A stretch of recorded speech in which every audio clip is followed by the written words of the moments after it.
Hi, இன்றைக்கி நம்ம பிரியாணி எப்படி செய்கிறதுனா வீட்டு அரிசியில் செஞ்சால் எப்படி இருக்குன்னு ட்ரை பண்ணி பார்த்தோம். 1 kg ரைஸ், 1 kg கறி எடுத்து வேக வச்சுக்கிட்டோம். மட்டன் கறி, 1/2 கிலோ தக்காளி, 1/2 கிலோ வெங்காயம், அதோட ஒரு 10 பச்சை மிளகாய். எங்களுக்கு காரம் அதிகமாக பிடிக்குன்றனால நிறைய பச்சை மிளகாய் எடுத்துக்கிட்டோம். இஞ்சி பூண்டு விழுது ஒரு 5 ஸ்பூன் அளவுக்கு எடுத்துக்கோங்க. பிரியாணி மசாலா, பட்டை, பூ, லவங்கம் இது எல்லாமே 15 அளவுக்கு 1 கிலோன்றனால எடுத்து அடைச்சி வச்சுக்கிட்டு ஒரு 4 ஸ்பூன் தயிர் ஊற்றிக்கோங்க. கொத்தமல்லி, புதினா ஒரு கைப்பிடி அளவுக்கு நிறைய எடுத்துக்கோங்க. தேவைப்படுற அளவுக்கு நெய் ஊற்றிக்கோங்க. அதோட மிளகாய்த்தூள் ஒரு 2 ஸ்பூன் எடுத்துக்கோங்க. நாங்கள் நிறையா மிளகாய் சேர்த்துப்போம், அதனால் 2 ஸ்பூன் எடுத்துக்கிட்டாச்சு. தாளிக்கு கல்பாசி 2 இலை எடுத்துக்கோங்க. இதுதான் நாங்கள் மொத்தமாக எடுத்துக்கிட்ட இன்க்ரீடியண்ட்.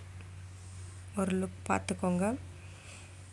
இப்போ நம்ம இது எல்லாத்தையுமே செய்ய ஆரம்பிக்கலாம். பாத்திரத்தை வச்சு எண்ணெய் ஊற்றி நெய் ஊற்றிக்கோங்க. கல்பாசியும் இலையும் போட்டுக்கோங்க. வெங்காயம், பச்சை மிளகாய் போட்டு நல்லா வதக்கி எடுத்துக்கோங்க, நல்லா கோல்டன் ப்ரௌன் வர வரைக்கும். அதுக்கப்புறம் தக்காளி எடுத்து போட்டுக்கோங்க, நல்லா வதக்கிக்கோங்க.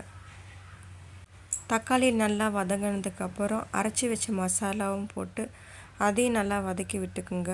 ஒரு 3 நிமிஷம் 4 நிமிஷம் நல்லா வதக்கிட்டிங்கன்னா அந்த அரோமா நல்லா வரும். அப்போ இஞ்சி பூண்டு விழுது போட்டு ஒரு 5 ஸ்பூன் இஞ்சி பூண்டு விழுது நல்லா கொஞ்சம் பெரிய ஸ்பூனில் போட்டுக்கோங்க. இதுவும் நல்லா வதங்கிட்டதுக்கப்புறம் கொத்தமல்லி, புதினா சேர்த்துக்கோங்க.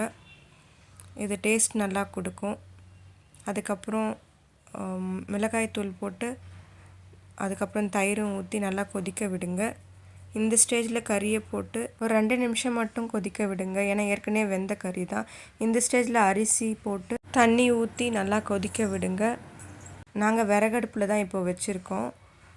ஒரு 5 நிமிஷம் அதிகமாக தீ மூட்டி விட்டுட்டு அதுக்கப்புறம் நல்லா வெந்தது ஒரு மாதிரி கொதி வந்ததுக்கப்புறம் நல்லா 2 ஸ்பூன் நெய் சேர்த்துக்கோங்க. லோவாக ஆக்கிக்கோங்க நெருப்பை. 10 நிமிஷத்துக்கு அப்புறம் எடுத்திங்கன்னா பார்த்திங்கன்னா நம்மளோட பிரியாணி ரெடி ஆகிடுச்சு. வீட்டு அரிசிலேயே செம்மையாக இருந்தது. ஒரு ட்ரை பண்ணி பார்ப்போம் தான் பண்ணோம். செம்மையாக இருந்ததுங்க. நாங்கள் சாப்பிட்டு ஹாப்பியாக இருந்தோம். நீங்களும் ஹாப்பியாக இருங்க. Bye bye. Subscribe my channel.